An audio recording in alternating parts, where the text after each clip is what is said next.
दोस्तों, आज मैं आपको बहुत ही मज़ेदार और ज्ञानवर्धक कहानी सुनाता हूँ। अगर आप कहानी को पूरा सुनेंगे तो आपको मज़ा भी आएगा और कुछ सीख भी मिलेगी जो आपके जीवन में काम आएगी। सबसे पहले सभी दोस्तों को जय भोलेनाथ। एक समय की बात है, एक चतुर और बुद्धिमान आदमी था।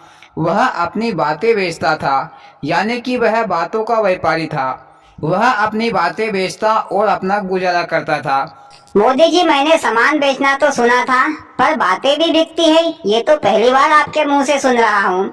बातें पहले नहीं बल्कि आज भी बिकती है।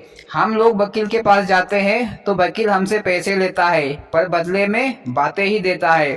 तो वह बुद्धिमान आदमी बातें बेचने की बोली लगाता हुआ एक नगर में पहुंचा। वहां पर एक वेश्य के लड़के ने उस बुद्धिमान आदमी से 20 रुपए की बात खरीदी।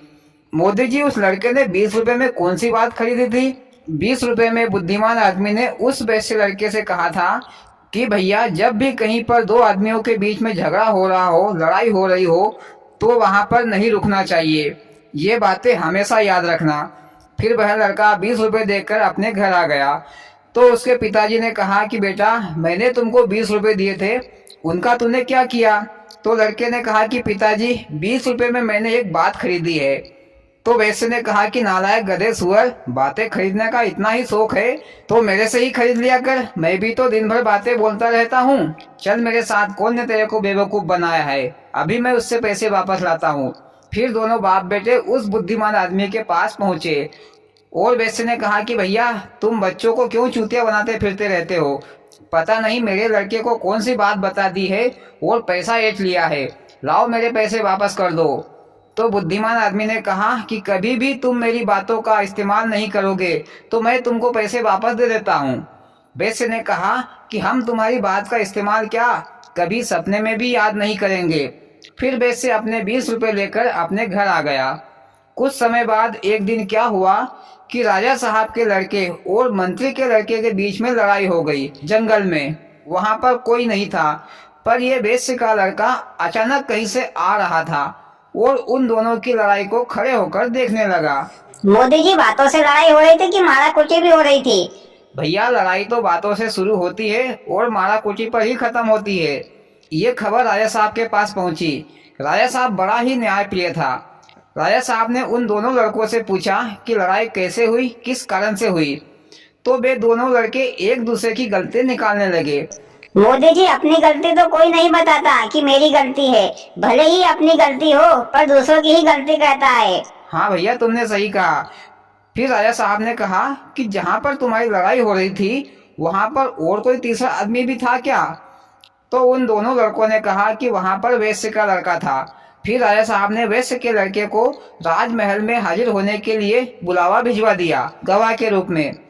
इधर भैया, राजा साहब का लड़का वैश्य के लड़के के पास पहुंचा और कहा कि तुमको मेरे पक्ष में बोलना है, नहीं तो मैं तुमको मरवा दूंगा। कुछ देर बाद मंत्री का लड़का भी आ पहुंचा वैश्य लड़के के पास, यही कहने के लिए कि तुमको मेरे पक्ष में बोलना है, नहीं तो मैं तुम्हारे हाथ पे तुड़वाकर सड़कों पर भीख मंगवाऊंगा। बेचारा वैश्य लड़का डर गया और सोचने लगा कि किसके पक्ष में बोला जाए। किसी के भी पक्ष में बोलूं, पर जान तो मेरी खोनी है। फिर वैश्य लड़के ने अपने पिताजी से ये सारी बातें कह सुनाई और कहा कि पिताजी, उस दिन के 20 रुपए के पीछे आज मेरी जान को जोखिम में डाल दिया है। वैश्य को समझ में आ गई वो बुद्धिमान आदमी की बात। मोदी जी, अब आया वैश्य लपेटे में। 20 रुपए के लालच के चक्कर में अब बेटे से हाथ धोना पड़ेगा। मोदी जी, अब क्या होगा वैश्य लड़के का? गवाही देगा तो मरेगा। फिर भैया, वैश्य उस बुद्धिमान आदमी के पास पहुंचा और ये सारी बातें बताई। तो बुद्धिमान आदमी ने कहा कि मैं इसका उपाय बताता हूँ, पर अब तुमको मुझे 500 रुपए देने पड़ेंगे। मोदी जी, बुद्धिमान आदमी भी लालची हो गया है। 20 रुपए की बात को आप 500 रुपए में बेच रहा है। भैया, बातों के भाव भी अलग अलग होते हैं, जैसे गधे और घोड़े का मूल्य अलग अलग होता है। पहले बुद्धिमान आदमी ने सलाह दी थी कि ऐसी गलती मत करना, पर अब गलती हो गई है तो उसका उपाय बता रहा है, तो भाव तो बढ़ेगा।